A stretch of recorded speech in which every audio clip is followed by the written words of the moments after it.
have before us the opportunity to forge for ourselves and for future generations a new world order, a world where the rule of law, not the law of the jungle, governs the conduct of nations.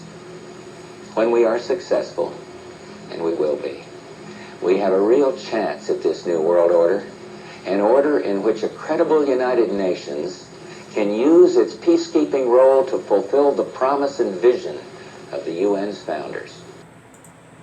I mean, everybody's got something to say these days. Mike Huckabee recently said, people shouldn't join our military until a true conservative is elected president. Think about that. It was so outrageous, 47 Ayatollahs wrote us a letter trying to explain to Huckabee how our system works.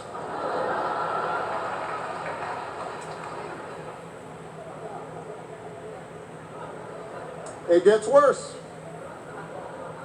Just this week, Michelle Bachmann actually predicted that I would bring about the biblical end of days.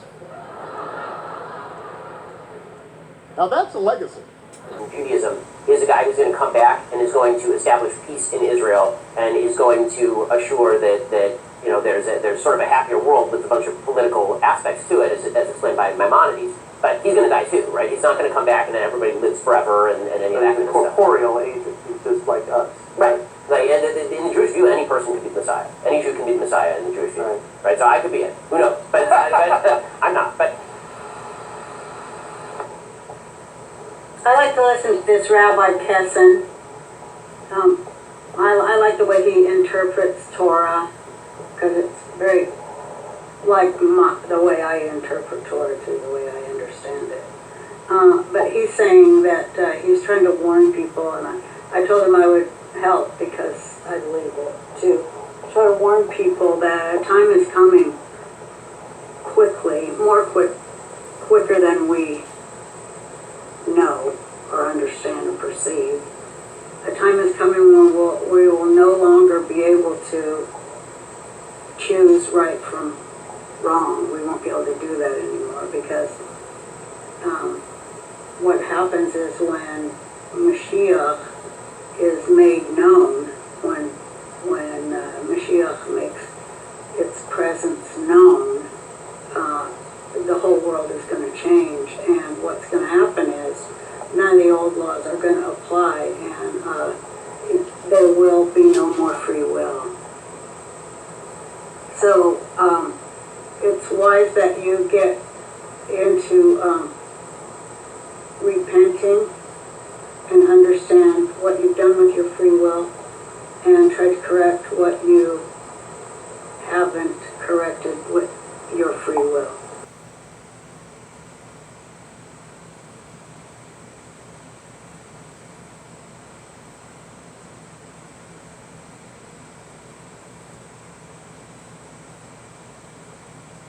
The secular. On her way to work one morning, down the path along the lake, a tender-hearted woman saw a poor, half-frozen snake. Interesting. His pretty-colored skin had been all frosted with the dew.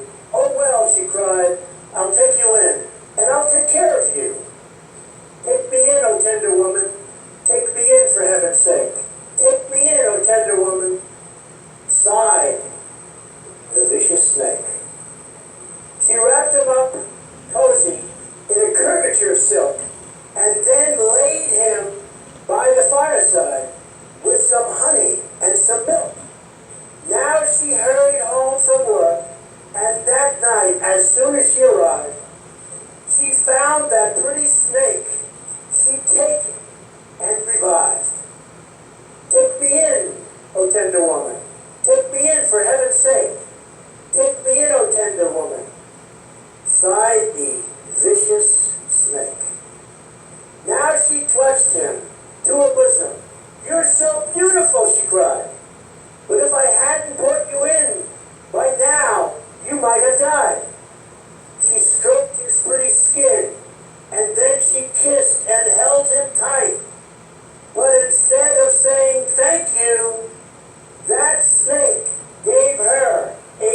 vicious bite. Take me in, O tender woman. Take me in, for heaven's sake. Take me in, O tender woman, sighed the vicious snake. I saved you, cried the woman, and you've bit me, heavens why. You know your bite is poisonous, and now I'm going to die. Oh, shut up, silly woman, said the reptile with a grin. You knew damn well I was a snake before you took me in. Woe unto the inhabitants of the earth and of the sea, for the devil has come down unto you, having great wrath, because he knoweth that he hath but a short time.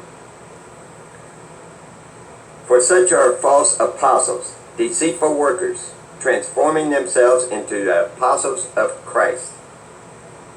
And marvel not, for Satan himself is transformed into an angel of light. Therefore, it is no great thing if his ministers also be transformed as ministers of righteousness, whose end shall be according to their works.